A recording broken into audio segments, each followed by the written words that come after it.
নমস্কাৰ স্বাগতম জনাইছো এয়া হল দ্য প্ৰাইম শ্ব আৰু ষ্টুডিঅ'ত মই Pranjal Pratim Hazarika chief of defence staff Bipin ৰাৱতৰ হেলিকপ্টাৰ দুৰ্ঘটনাৰ পাছতে সমগ্ৰ দেশত চাঞ্চল্যৰ সৃষ্টি হৈ আছে দুৰ্ঘটনাৰ প্ৰকৃত কাৰণ উদ্ঘাটন হ'বলৈ হয়তো ন্যূনতম এমাহ সময় লাগিব কিন্তু তাৰ পূৰ্বে ভয়ংকৰ দুৰ্ঘটনাৰ খন্তেক পূৰ্বে এগৰাকী পৰ্যটকৰ কেমেৰাত বন্দী হৈছিল CDSA ভ্ৰমণ কৰা হেলিকপ্টাৰখনৰ দৃশ্য আহিছে আৰু এই মুহূৰ্তৰ কিছু দৃশ্য আমি আপোনালোকক দেখুৱাম বৰ্তমান এইসকল বীৰ যোদ্ধাৰ অন্তিম বিদায়ৰ এইসমূহ দৃশ্য আমাৰ হাতলৈ আহিছে সুদূৰৰ পৰা ইতিমধ্যে এইসকল বীৰ যোদ্ধা বীৰ সৈনিক বিপিন ৰাৱতৰ পত্নী বিপিন ৰাৱত তেওঁলোকৰ নশ্বৰ দেহসমূহ অনা হৈছে দিল্লীলৈ এয়া দেশৰ ৰাজধানী দিল্লীৰ পৰা আমি পোনপটীয়া সম্প্ৰচাৰ আপোনালোকক দেখুৱাইছোঁ কাইলৈ সম্পন্ন হ'ব বিপিন ৰাৱতৰ অন্ত্যেষ্টিক্ৰিয়া বিপিন ৰাৱত আৰু তেওঁৰ পত্নীৰ অন্ত্যেষ্টিক্ৰিয়া দিল্লীতে কাইলৈ সমাপন হ'ব আৰু আন যিসকল সৈনিক আছে তেওঁলোকৰ নশ্বৰ দেহসমূহ गृह जिला प्रेरण करार व्यवस्था करा होगा की हम बात कर रहे हैं सेना के लिए भी क्योंकि उनका भी जो सबसे सर्वोच्च कमान CDS और देशवासियों के लिए भी ये पल ऐसा है जो बिल्कुल जिसको कभी नहीं चाहते हैं कि इस तरह के पल हमें देखने को मिले लेकिन उन पल को देखना पड़ रहा है इसके बाद पार्थिव शरीर को कहाँ रखने का कार्यक्रम है इसके बाद पार्थिव शरीर को रखा जाएगा और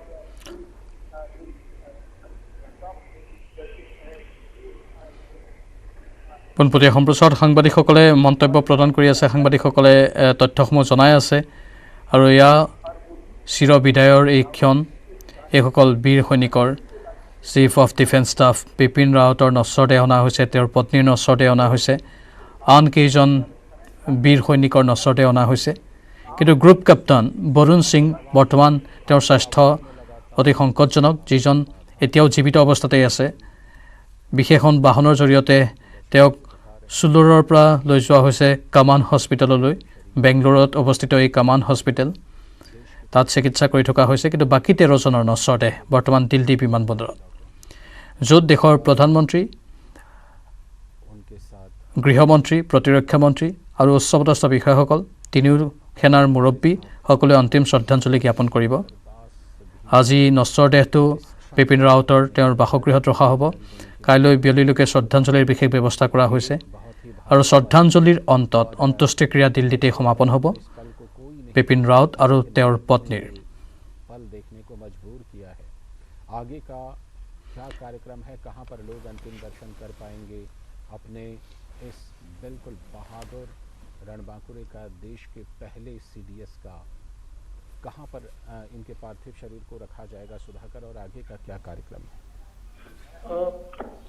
देखिए लालचंद्र ये इस वक्त जो तस्वीरें हैं ये पालम एयरबेस की हैं पालम टेक्निकल एरिया कहते हैं यहाँ जो विशेष वायुयान है वायुसेना के वो उतारे जाते हैं और एक श्रद्धांजलि समारोह यहाँ भी आयोजित होने वाला है जो पार्थिव शरीर है न सिर्फ जनरल बिपिन रावत का लेकिन जो तमाम लोग शहीद हुए हैं 13 लोग उन तमाम लोगों के पार्थिव शरीर को यहाँ रखा जाएगा और श्रद्धांजलि सभा आयोजित की जाएगी और उम्मीद की जा रही है कि तमाम जो गणमान्य लोग देश के नेतृत्वकर्ता यहाँ मौजूद रहेंगे वो श्रद्धांजलि देंगे और निश्चित तौर पर एक जो 4 दशकों का एक गौरवशाली इतिहास रहा है जनरल बिपिन रावत की अगर खास तौर की पर बात की जाए जिस तरह का उन्होंने नेतृत्व दिया जिस तरह से देश के लिए वो समर्पित रहे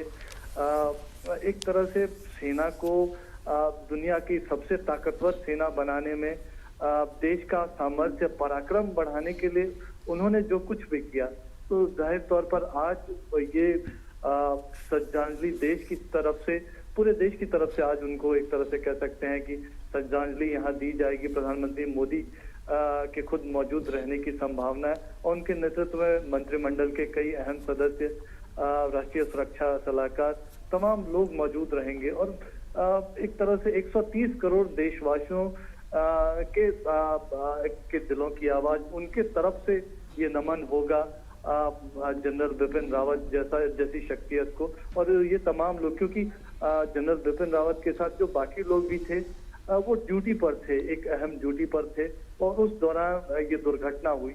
तो उस ड्यूटी को सलाम किया जाएगा। उनका एक तरह से जो समर्पण रहा है देश के लिए, अपने कर्तव्य के लिए जो समर्पण रहा है, उसको सलाम किया जाएगा।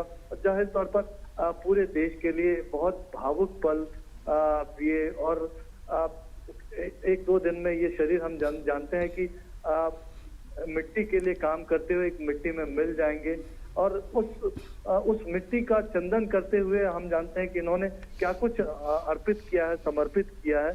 और खासतौर से जनरल बिपिन रावत की बात की जाए, लालचंद, तो हम जानते हैं कि अंग्रेजी में कहावत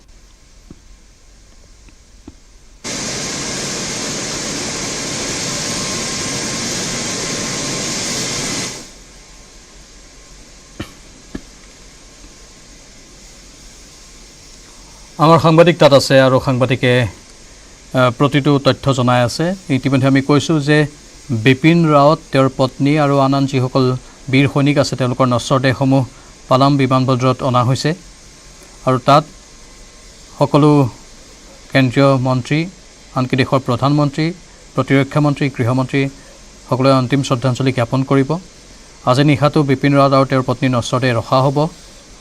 কাইলৈ বিশেষ শ্ৰদ্ধাঞ্জলি অনুষ্ঠানৰো আয়োজন কৰা হৈছে। গুণমুগ্ধসকলে শ্ৰদ্ধাঞ্জলি জ্ঞাপন কৰিব পাৰিব আৰু তাৰ পাছত সম্পূৰ্ণ প্ৰট'কলৰ মাজেৰে অন্ত্যেষ্টিক্ৰিয়া সম্পন্ন কৰা হ'ব। এক দুখজনক খবৰ, যিহেতু সমগ্ৰ দেশৰ বাবে কালি যিটো খবৰ আহিছিল তাৰ পাছতেই দেশবাসী শোকত ম্ৰিয়মান হৈ আছে। প্ৰথমগৰাকী দেশৰ CDS, চিফ অফ ডিফেন্স ষ্টাফক হেৰুৱাইছে এক হেলিকপ্টাৰ দুৰ্ঘটনাত। এই দুৰ্ঘটনাৰ প্ৰকৃত কাৰণ উদ্ঘাটন হ'বলৈ হয়তো কিছু সময় লাগিব। ব্লেক বক্স যিহেতু ইতিমধ্যে উদ্ধাৰ কৰা হৈছে, ব্লেক বক্সত সকলো তথ্য সন্নিৱিষ্ট হৈ আছে। আৰু আজি প্ৰতিৰক্ষা মন্ত্ৰী ৰাজনাথ সিঙে উভয় সদনত বক্তব্য বা বিবৃতি প্ৰদান কৰিছিল। তেওঁ স্পষ্ট ৰূপত কৈছিল যে তদন্তত কোনো ধৰণৰ খুটি নাতি ৰ'বলৈ দিয়া নহ'ব। অতি সূক্ষ্মভাৱে সকলো দিশ চাই চিতি তদন্ত কৰা হ'ব। আকৌ যাতে দুনাই এনেধৰণৰ দুৰ্ঘটনা সংঘটিত নহয় তাৰ ওপৰতো দৃষ্টি ৰখা হ'ব। কিন্তু ভাৰতৰ বিমান পৰিবহণৰ বাবে, ভাৰতৰ বুলিয়েই নহয় সমগ্ৰ বিশ্বৰ বিমান পৰিবহণৰ বাবে এইটো দুখজনক খবৰ, দুৰ্ভাগ্যজনক খবৰ এনে এক দুৰ্ঘটনা সংঘটিত হোৱাটো। বিশেষজ্ঞসকলে বহুকেইটা কাৰণ বিশ্লেষণ কৰিছে, কি কি কাৰণ প্ৰকৃততে থাকিব পাৰে এই দুৰ্ঘটনাৰ। বেয়া বতৰৰ কথা কৈছে, লগতে আন আন কিছু দিশৰ কথা উল্লেখ কৰিছে। হয়তো ল' এল্টিটিউডত সেই হেলিকপ্টাৰখন উৰি আছিল, যাৰ বাবে কোনো তাঁৰ বা গছৰ সৈতে হয়তো যোগসূত্ৰ হৈ গ'ল, তাৰ পাছত বিস্ফোৰণ হ'ব পাৰে, বা অধিক ফুৱেল, অধিক তেল, যিকোনো VVIP যোৱা বিমান বা হেলিকপ্টাৰত অধিক পৰিমাণত তেল লৈ যোৱা হয়, সেইকাৰণেও হয়তো হ'ব পাৰে। এনেধৰণৰ বিভিন্ন সন্দেহ কৰা হৈছে, আশংকা কৰা হৈছে, কিন্তু এতিয়ালৈকে প্ৰকৃত স্পষ্ট ৰূপত কাৰণটো উদ্ঘাটন হোৱা নাই। এয়া দেখুৱাই আছোঁ দৃশ্যসমূহ আমি আপোনালোকক দিল্লীৰ পৰা। বীৰসকলৰ নশ্বৰ দেহসমূহ অনা হৈছে আৰু তাত সেনাবাহিনীৰ তিনিও সেনাৰ মুৰব্বীসকল উপস্থিত আছে, আন আন উচ্চপদস্থ বিষয়াসকলো উপস্থিত আছে। সকলোৱে গভীৰ দুখ প্ৰকাশ কৰিছে। 13 জনৰ মৃত্যু হ'ল। এজন সংকটজনক অৱস্থাত আছে, গ্ৰুপ কেপ্টেইন বৰুণ সিং।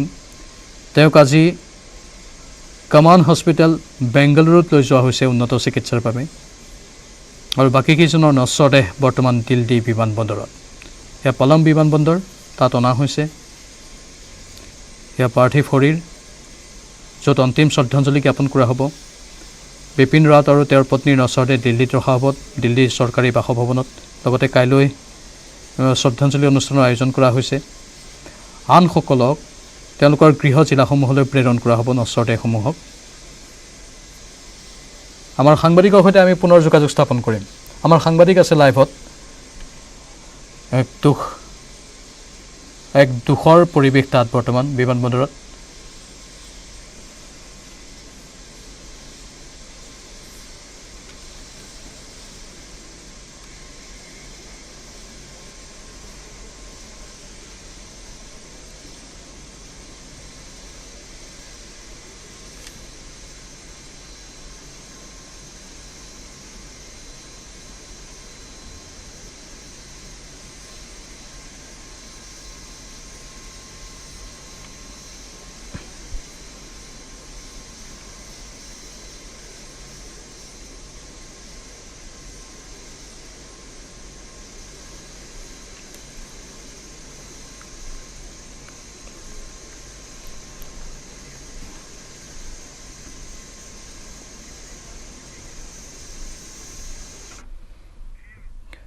এই পোনপটীয়া